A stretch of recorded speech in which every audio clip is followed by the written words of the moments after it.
Si Mayor Duterte, ang exhibit niya, ang Davao City talaga. At saka ang plataforma niya maganda. Corruption stop, criminal drug stop, insurgency stop, at saka federalismo. Sa tingin ko, yun ang maganda para sa Pilipinas ngayon.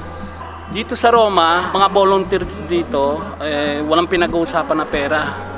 Kanyang-kanyang tulong, paggawa ng tarpaulin, may free t-shirt printing na tayo, at saka may mga nagpo-post na rin tayo ng mga poster sa mga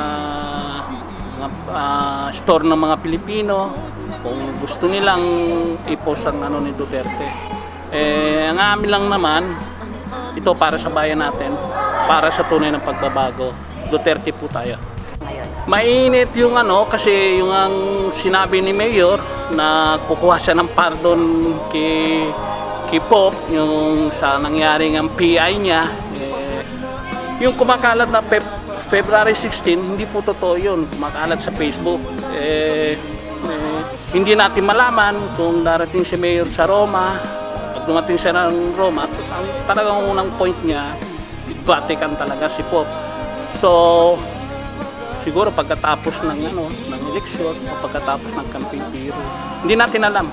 Ang sasabihin namin sa kay Duterte unang-una, kasi mga OFW tayo, na kasi may mga pamilya tayo sa Back to the Philippines, na sana may balik talaga ang kalsadang ninakaw ng mga kriminal. Kasi tayo, may mga pamilya tayo, pumapasok sa eskwelahan, minsan na-hold up, papatayin pa, re-raping pa. Pangit naman yun talaga. May balik talaga ang seguridad, talagang peace in order.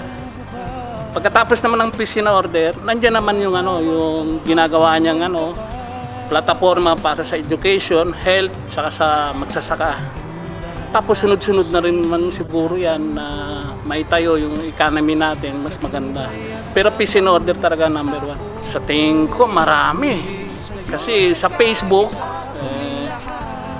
ang ng Rome, 5,000 lang yung naka-members. Pero ang inaano talaga namin, yung boto ng pamilya sa Pilipinas ng isang OFW. Ang ginagawa namin ngayon, isang boto ng OFW, 10-20 kailangan iboto si Duterte sa Pilipinas.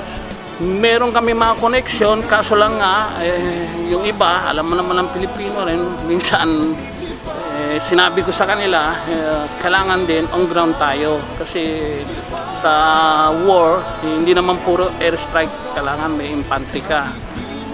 Marami ring ginagawa sila ron, pero talagang pinopokus ko rito, Roma. Mga OFW sa Roma, kung gusto nyo ng tunay na pagbabago, Duterte po tayo. Maraming pong salamat.